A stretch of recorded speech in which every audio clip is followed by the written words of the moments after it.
Hello everyone, and welcome to our channel, Meetings Assistance for Jehovah's Witnesses. I hope all of you are doing well. In this video, we will be analyzing and answering the questions from this week's Watchtower study. This study corresponds to the week of August 4th to 10th, and its title is, The Name of Jehovah, What It Means to Jesus. Without further ado, let's begin.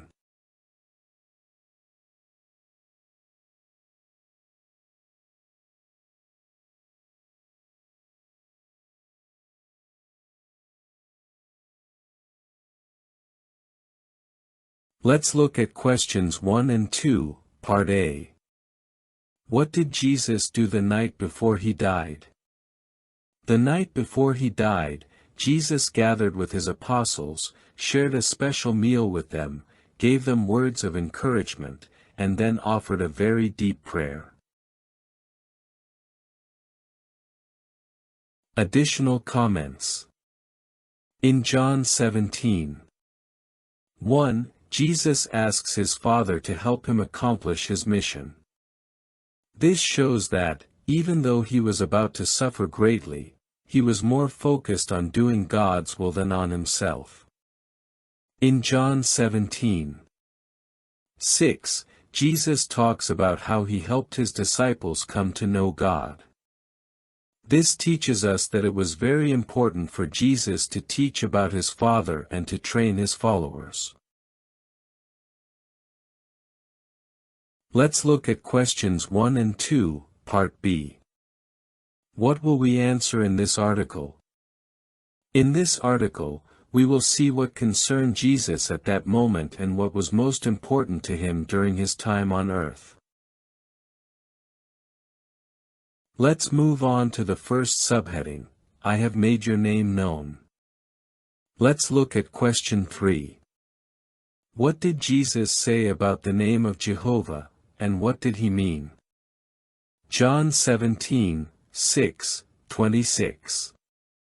Jesus said that he had made Jehovah's name known, and this did not simply mean saying the name, but teaching about who Jehovah is, what he feels, what his purposes are, and what kind of person he is.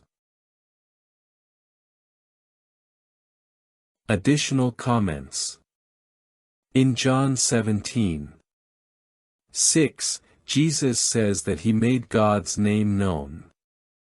This shows that his mission was not just to repeat the name, Jehovah, but to help others truly understand who God is, how he thinks, and how he acts. In John 17:26, Jesus says that he would continue to make his Father's name known. This teaches that knowing Jehovah is an ongoing process and that we can always keep learning more about his personality. Let's look at questions 4 and 5, Part A. How can a person's name come to have special meaning? Explain with an example. A person's name can become special if that person does something important for us. For example, if a brother in the congregation saved our life, his name would remind us of what he did for us, and we would view him with more affection and respect. Additional comments. In John 14:9, Jesus explains that whoever has seen him has seen the Father. This means that Jesus clearly showed what Jehovah is like, thus helping his disciples to have a closer relationship with God.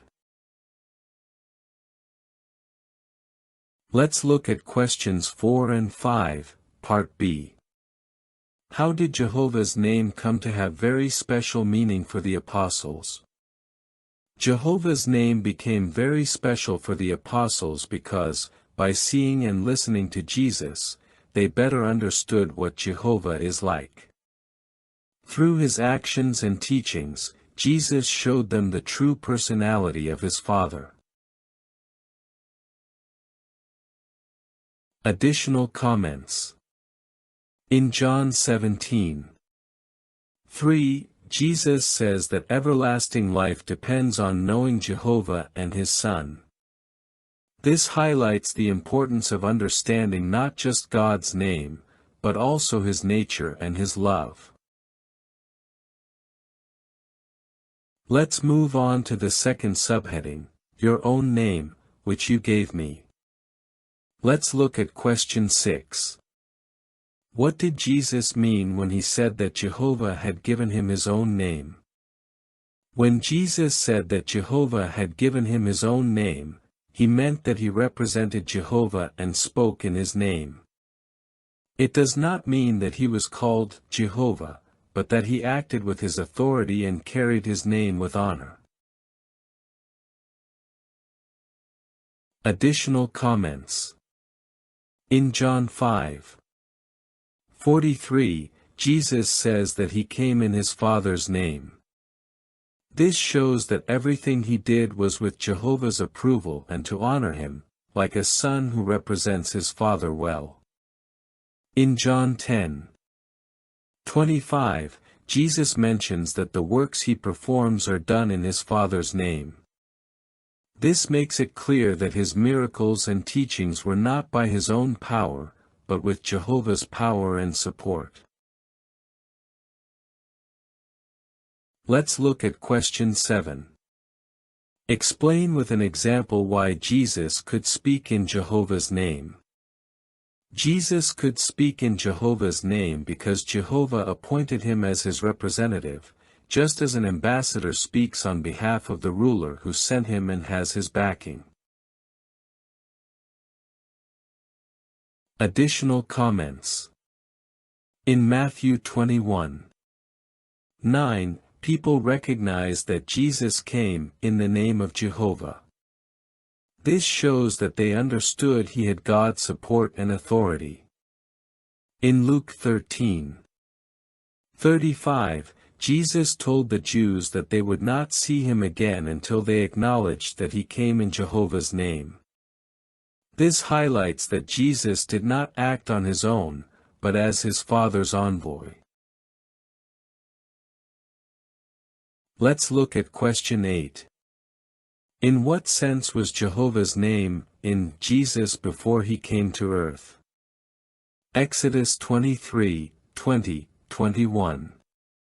Jehovah's name was in Jesus before He came to earth because He was His spokesman and representative. He guided and spoke in God's name, and that is why He had to be obeyed. Additional comments. In Exodus 23:21, Jehovah says that His name was in the angel who would guide His people. This shows that this angel, understood to be Jesus, had God's authority and directly represented Him. In John 1:1-3, it shows that Jesus was the Word, indicating that from the very beginning He was the means Jehovah used to communicate, both with angels and with humans. Let's move on to the third subheading, Father, glorify Your name. Let's look at question 9. How do we know that Jehovah's name was very important to Jesus? We know that Jehovah's name was very important to Jesus because He defended and honored it at all times, before coming to earth, and also during His life as a human. Additional comments. In John 12:28, Jesus asks that Jehovah's name be glorified. This shows that His greatest desire was not to receive honor for Himself, but that all glory be given to His Father. The fact that Jehovah answered from heaven in John 12:28 confirms that He approved of Jesus' attitude and also valued having His name publicly honored. Let's look at questions 10 and 11, Part A. How did Jesus glorify Jehovah's name? See also the picture. Jesus glorified Jehovah's name by speaking well of Him, showing his qualities, and helping others to get to know him. He also lived in a way that showed Jehovah deserved respect and obedience. Additional comments. In Matthew 6:9, Jesus taught to pray for Jehovah's name to be sanctified. This demonstrates that his priority was to defend his Father's good reputation above everything else. Let's look at questions 10 and 11, Part B. Why must we sanctify and vindicate Jehovah's name? We must sanctify and defend Jehovah's name because Satan has attacked it with lies, claiming that God is unjust and that no one serves him out of genuine love. Additional comments. In Job 1:9-11, Satan claimed that God's servants only obey him out of self-interest. This lie was a direct attack on Jehovah's name, which is why it is so important to show by our lives that Satan was wrong. Let's move on to the fourth subheading, I lay down my life. Let's look at question 12. What was Jesus willing to do out of love for Jehovah's name? Jesus loved Jehovah's name so much that he was willing to give his life to defend it. He was obedient until death because he wanted to show his love and loyalty to his Father. Additional comments. In John 10:17-18, Jesus says that he lays down his life voluntarily. This shows that his sacrifice was not out of obligation, but because of his deep love for Jehovah and everything his name represents. In Hebrews 12:2, it is highlighted that Jesus endured suffering with joy because he knew his obedience would glorify God. His example proves that it is indeed possible to love and obey Jehovah even in the most difficult situations. Let's look at question 13. Why was there no one better than Jesus to prove that Satan was lying? See also the picture. Jesus was the best one to prove that Satan was lying because he knew Jehovah perfectly. He knew that everything the devil said was false, and even in the most difficult moments, he kept defending his Father. Additional comments. In John 8:44, Jesus makes it clear that Satan has been a liar from the beginning. By saying this, Jesus was defending his Father and showing that the accusations against Jehovah were completely false. In Matthew 27:46, even though Jesus felt abandoned, he did not stop trusting Jehovah. This moment proves that his loyalty did not depend on feeling comfortable, but on his genuine love for God. Let's move on to the fifth subheading, I have completed the work you gave me. Let's look at question 14. How did Jehovah reward Jesus for being faithful? Jehovah rewarded Jesus for his faithfulness by resurrecting him, giving him a highly important place in heaven, and appointing him as king of God's kingdom. Additional comments. In John 17:4-5, Jesus expresses confidence that his Father would glorify him for completing his mission.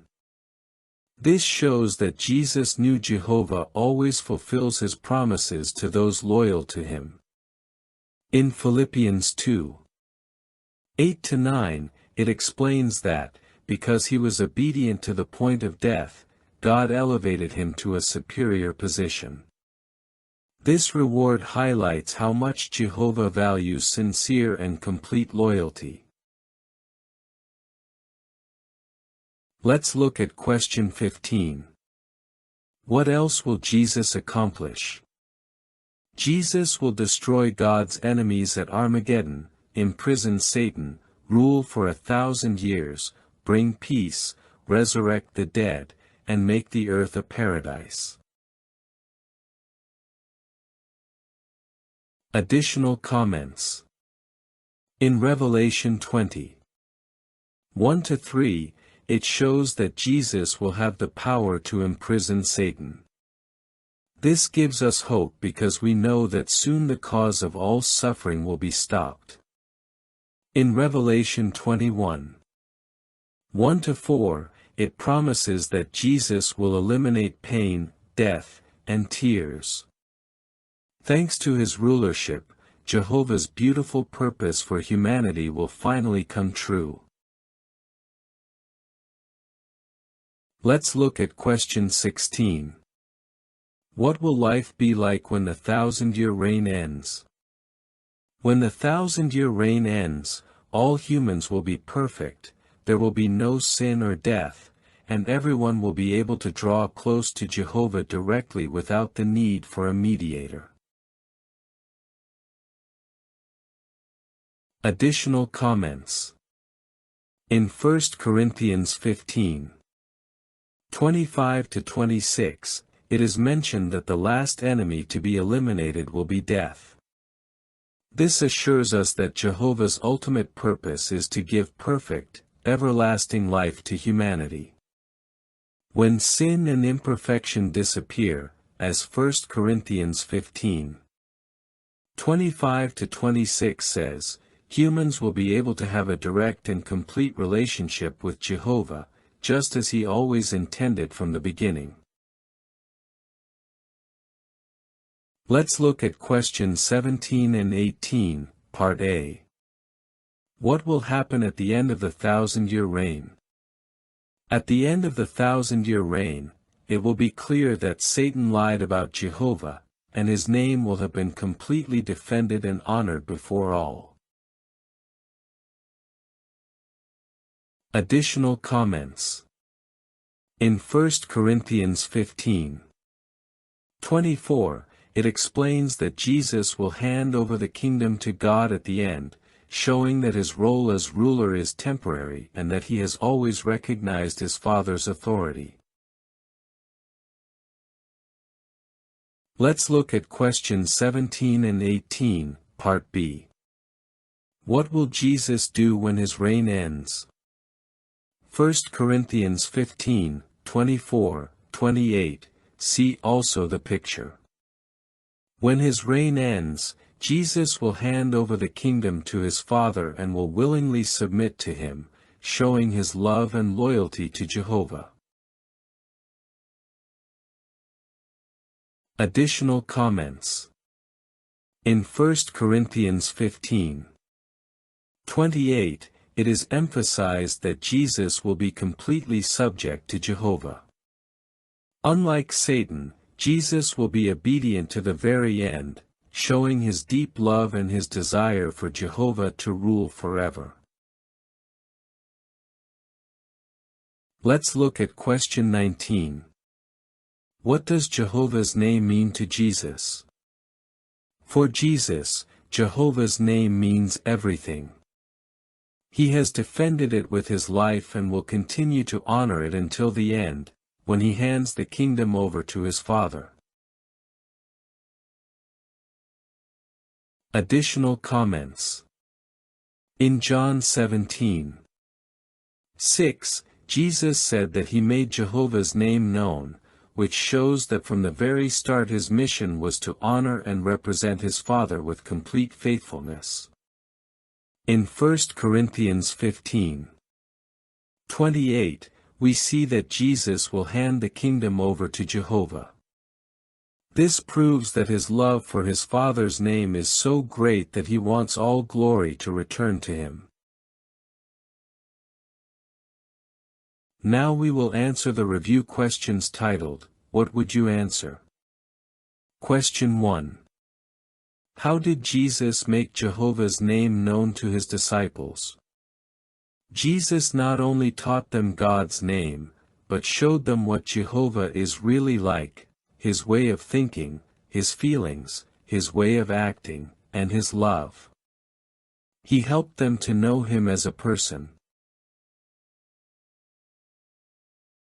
Question 2. What did Jesus mean when he said that Jehovah had given him his own name?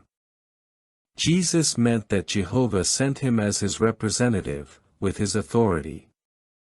Everything Jesus said and did was in his Father's name, to glorify him and accomplish his will. Question 3. What was Jesus willing to do for Jehovah's name, and why? Jesus was willing to die for Jehovah's name because he loved it deeply and wanted to defend his reputation. He wanted to make it clear that Jehovah is a just, loving, and trustworthy God. Well, these have been the answers for this week's Watchtower study. I hope they are very helpful to you, my dear brothers and sisters. We'll see each other next week with a new video. I send you a big hug, and may Jehovah bless and protect you always.